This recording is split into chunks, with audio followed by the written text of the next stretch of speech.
Okay, good morning. Happy Friday. So, are you living as if the Lord is worthy? And that's kind of where He directed me this morning. I'm reading through Revelations right now, and I was in chapter 4, and there's a couple verses that stuck out to me. Verses 2 through 4 said, "And immediately I was in the Spirit." This is John, because he's the one who wrote the book of Revelation. It says, "And immediately I was in the Spirit, and behold, a throne was set in heaven, and one sat on the throne, and he that sat was to look upon like a jasper and a sardine stone, and there was a rainbow round about the throne, in sight like unto an emerald." So this beautiful, glorious imagery, right? "And round about the throne were 24 seats, and upon the seats I saw 24 elders sitting, clothed in white raiment, and they had on their heads crowns of gold." And those 24 are generally thought to be representatives of, Israel and the church, all the above. And so the first thing I thought about was, how are we seeing Christ? In the Spirit, we ought to see the Lord as He is. And it says that He was literally sitting on a throne, surrounded by glory. And I didn't put the next couple verses in because it was regarding those four beasts that are surrounding Him, crying out all the time, right? Bringing glory to Him, crying out how He's holy and righteous. And that's how they see Him, because that's how He's to be seen. And we should see Him as this King sitting on a throne, who has all power, who's worthy of all majesty. Like, how are we seeing Him?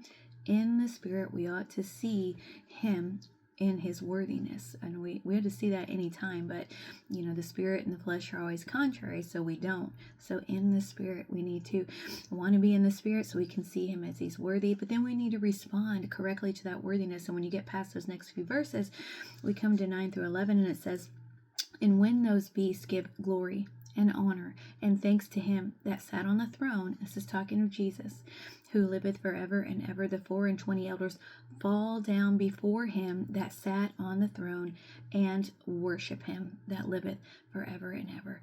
Worship. "They cast their crowns before the throne, saying, Thou art worthy, O Lord, to receive glory and honor and power. For Thou hast created all things, and for Thy pleasure they are and were created."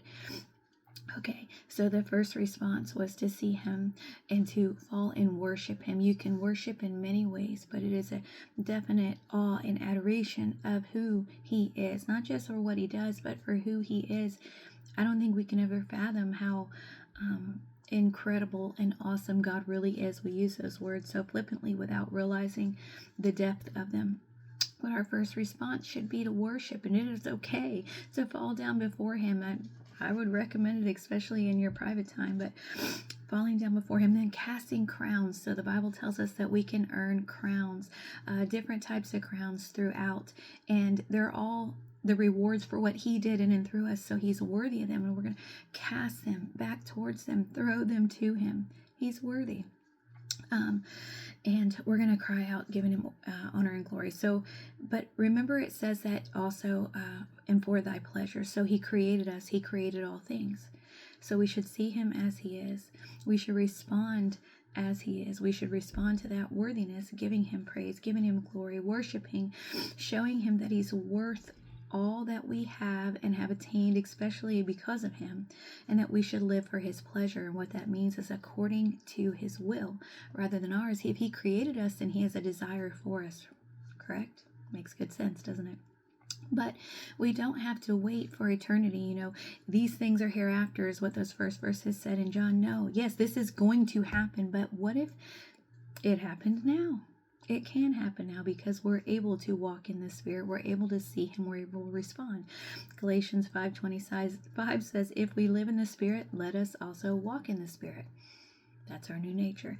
Ephesians 4:23 and 24, "And be renewed in the spirit of your mind, and that you put on the new man, which after God is created in righteousness and true holiness." We should be seeing Him as He is. We should be responding as He is.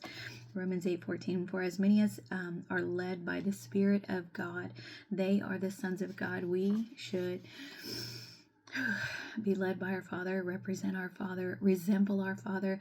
And if these are the things that are going to happen, let's let them happen now. We do not have to wait for heaven. We do not have to wait for eternity. We don't have to wait for anything. We can worship today. We can be in the Spirit today. We can see Him as He is today. We can respond today. All right. So respond. Respond to who he is, to to his worth. All right. Be blessed.